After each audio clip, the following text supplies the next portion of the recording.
Welcome to Saumya classes. Saumya classes के YouTube channel पे आप सभी का हार्दिक स्वागत है। अपन करंट अफेयर्स पढ़ेंगे। डेली अपनी करंट अफेयर्स की क्लास आती है इसी टाइम सुबह सुबह। आज है 9 फरवरी और 9 फरवरी के करंट अफेयर्स में अपन पढ़ेंगे दुआ आपके द्वार योजना, प्रथम कार सेवक कामेश्वर का निधन, वायुसेना का धार शक्ति इलेक्ट्रॉनिक वॉरफेयर। ये आज के करंट अफेयर्स में पढ़ेंगे अपन। लास्ट में आपसे मोस्ट क्वेश्चन पूछेंगे जिनका आंसर आपको कमेंट बॉक्स में देना है।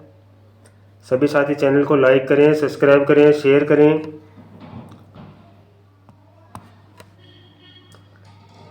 कल के क्वेश्चन, विश्व पैरा थ्रोबॉल महासंघ की नई अध्यक्ष किसे चुना गया? निर्मला रावत जयपुर को।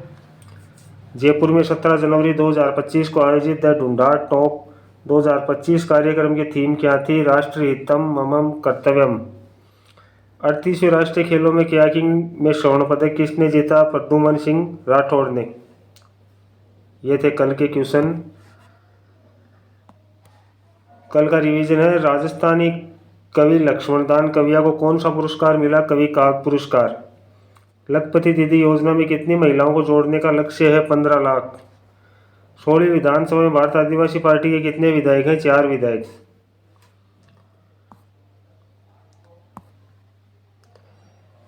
आज का करंट अफेयर्स अपन शुरू करते हैं। अंतर्राष्ट्रीय पुस्तक मेले में राजस्थान पत्रिका के प्रधान संपादक गुलाब कोठारी की कौन सी 2 पुस्तकों का विमोचन हुआ? फर्स्ट ग्रेड के लिए मोस्ट इंपोर्टेंट क्वेश्चन है पुस्तकों का। अंतर्राष्ट्रीय पुस्तक मेले में राजस्थान पत्रिका के प्रधान संपादक गुलाब कोठारी की कौन सी 2 पुस्तकों का विमोचन हुआ?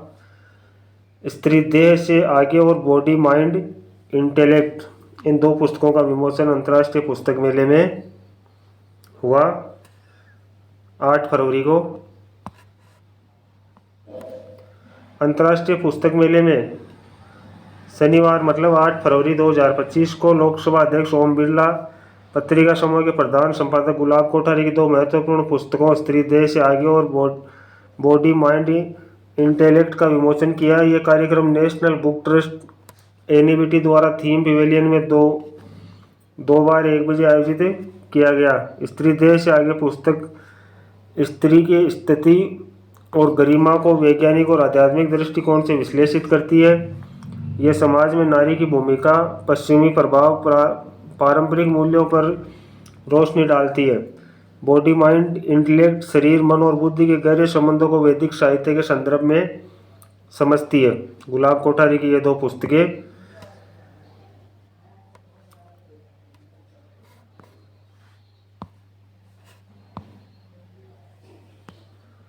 नेक्स्ट है, बैंकिंग फ्रॉड रोकने के लिए आरबीआई द्वारा नई तकनीक चलाई जाएगी, उसका नाम क्या है?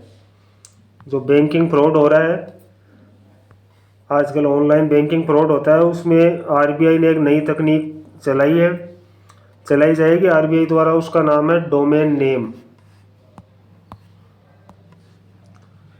रिजर्व ई बैंक ने देश में बढ़ रहे बैंकिंग फ्रॉड के मामले पर लगाम लगाने के लिए पहल करते हुए बड़ा कदम उठाया। बैंकों और नॉन बैंकिंग कंपनियों दोनों को डोमेन नाम दिया जाएगा। इसके तहत बैंकों को बैंक इन और नॉन बैंकिंग कंपनियों के लिए इन डोमेन नेम होगा। इसका रजिस्ट्रेशन अप्रैल में शुरू होगा।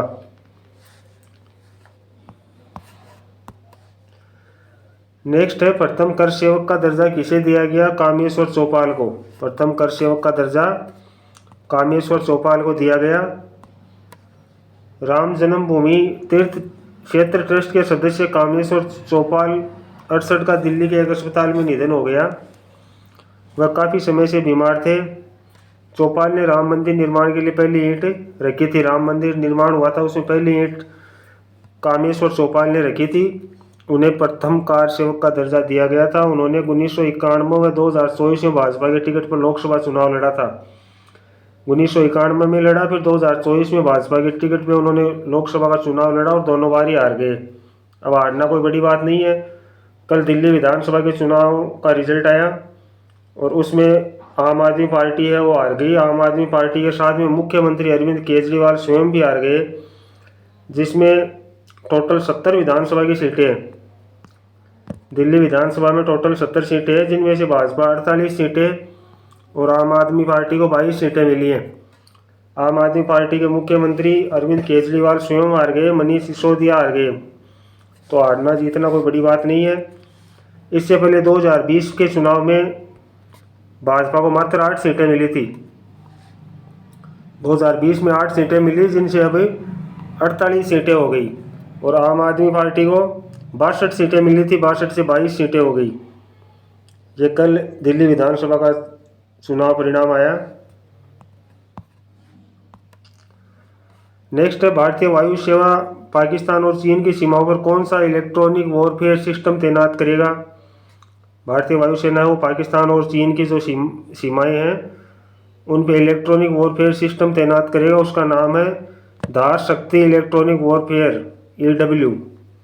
धार शक्ति इलेक्ट्रॉनिक वॉरफेयर भारत और पाकिस्तान की सीमाओं पे तैनात करेगा। भारतीय वायु सेना पाकिस्तान और चीन की सीमाओं पर अपनी धार शक्ति इलेक्ट्रॉनिक वॉरफेयर EW सिस्टम को तैनात करेगा। ये नया इलेक्ट्रॉनिक वॉरफेयर सिस्टम है, इजरायली स्कॉर्पियस जी सिस्टम से बेहतर है। इस सिस्टम की विशेषताएं हैं राडार जैमिंग, दुश्मन के airborne early warning and control, अवाक्स राडार को जाम करने की क्षमता है इसमें, स्मार्ट संचार अवरोधन, एन्क्रिप्टेड संचार प्रणाली और नेविगेशन सिस्टम को निष्क्रिय करने की शक्ति है इसमें, स्ट्राइक क्षमता, सिंथेटिक अपर्चर रडार सार को अन्य अत्याधुनिक प्रणालियों को बाधित करने की क्षमता है। रणनीतिक फायदा है भारत की रक्षा और आक्रामक इलेक्ट्रॉनिक युग क्षमताओं में महत्वपूर्ण इजाफा होगा। हवाई सुरक्षा को इससे मजबूती मिलेगी। नेक्स्ट 38वें राष्ट्रीय खेलों देहरादून में महिला मुक्केबाजी में स्वर्ण पदक किसने जीता है। लवलीना ने जीता है, जो असम की है मुक्केबाजी में। टोक्यो ओलंपिक की कांस्य पदक विजेता लवलीना बोरगोहेन ने यहाँ आयोजित राष्ट्रीय खेलों में महिला मुक्केबाजी के 75 किग्रा भार वर्ग में स्वर्ण पदक जीत लिया। असम की लवलीना ने चंडीगढ़ की प्रांशु राठौड़ को 5-0 से हराया। राजस्थान सरकार द्वारा शुरू की जाने वाली दवा आपके द्वार योजना का मुख्य उद्देश्य क्या है। राजस्थान सरकार ने शुरू की है दवा आपके द्वार योजना। इसका मुख्य उद्देश्य है 60 वर्ष से अधिक उम्र के बुजुर्गों को घर बैठे दवा पहुंचाना।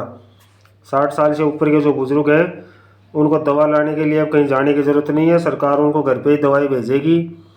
इस योजना के तहत 60 वर्ष से अधिक उम्र के बुजुर्गों को 1668 प्रकार की दवाई घर बैठे दी जाएंगी। 1668 प्रकार की दवाएँ हैं जो उनको घर बैठे ही मिल जाएगी। दवा वितरण के लिए डिलीवरी मैन नियुक्त किए जाएंगे। खाने के लिए जैसे डिलीवरी मैन होते हैं घर घर खाना पहुंचाते हैं, वैसे दवा के लिए भी सरकार अब डिलीवरी मैन नियुक्त करेगी जो नज़दीकी सरकारी दवा केंद्र से दवा लेकर बुजुर्गों को घर तक पहुंचाएंगी। बुजुर्गों को घर वाले दवा ला के दें न दें, लेकिन सरकार उनको दवा पहुंचाएगी डिलीवरी मैन के माध्यम से।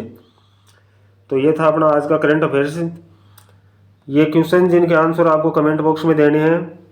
राजस्थान पुलिस के कार्मिकों के कल्याण के लिए राजस्थान पुलिस ने किस बैंक के साथ राजस्थान पुलिस सैलरी पैकेज हेतु एमओयू किया है। राजस्थान के किस टाइगर रिजर्व में बोट सफारी की योजना बनाई जा रही है। दोनों क्वेश्चन के आंसर आपको कमेंट बॉक्स में देने हैं। सभी साथी चैनल को लाइक करें, सब्सक्राइब करें, शेयर करें। आज के लिए इतना ही, मिलेंगे क्रोनोलॉजी की क्लास में। धन्यवाद। जय हिंद, जय भारत।